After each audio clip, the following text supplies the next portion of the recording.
Hey everyone, and welcome. Today, we are diving into some pretty wild research from the Mayo Clinic. They've uncovered a really surprising link between a beverage you see everywhere and a very serious heart condition. I mean, that's a pretty intense question, right? Could something you just grab off a shelf at a gas station actually pose that kind of risk? The findings here might honestly shock you. All right, so let's start with a discovery that sent a real jolt through the medical world. Researchers were looking into what triggers sudden cardiac arrest, and their focus landed on a suspect that was, well, kind of hiding in plain sight. And look, this isn't just some theory. We're talking about a formal study from the Mayo Clinic's Genetic Heart Rhythm Clinic. They were specifically looking at patients with these underlying genetic heart conditions, issues literally coded into your DNA that you might not even know you have, to see what could have triggered their cardiac event. So what did they actually find? Let's get into the data, because this is where the story gets really, really interesting. The team looked at the cases of 144 people. Now, these are all individuals who survived a sudden cardiac arrest. We're talking their hearts literally stopped working. And as they dug into this group's histories, a very troubling pattern began to emerge. Okay, now take a look at this. While the vast majority of cases were tied to other causes, you see that small red slice? That's 5%. It might not sound like a huge number, but that represents 7 of the survivors. 7 people whose life-threatening event happened shortly after they drank an energy drink. And get this, these weren't older patients with a history of heart problems. Their average age was just 29. 29. But here's the real kicker. After their cardiac arrest, every single one of them stopped drinking energy drinks. And since then, they've all been event-free. That's a huge clue. So this just makes you wonder, right? What on earth is in these cans that could be so risky? And the answer isn't just one ingredient, but a powerful cocktail that can catch a vulnerable heart completely off guard. Let's start with the big one, caffeine.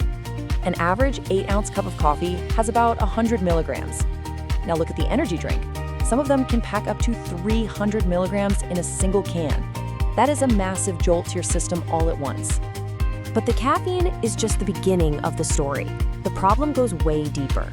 See, a lot of these energy drinks are classified as dietary supplements, which means they aren't regulated by the FDA in the same strict way as medications.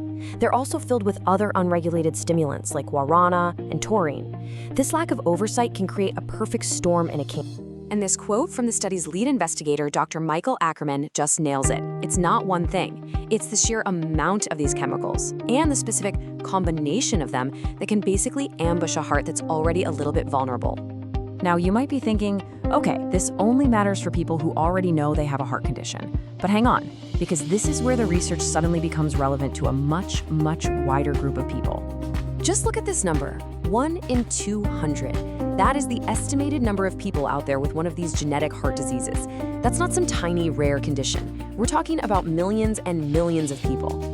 And here is the single most critical piece of this puzzle. Most of those 1 in 200 people have absolutely no idea. They are walking around with an invisible, undiagnosed vulnerability. And that is why this matters to everybody. So where does all this leave us? What's the big takeaway here? Well, let's just go straight to the source for the final word from the doctor who led this whole investigation. Dr. Ackerman puts it really simply. He says there is basically zero real health benefit to drinking these things.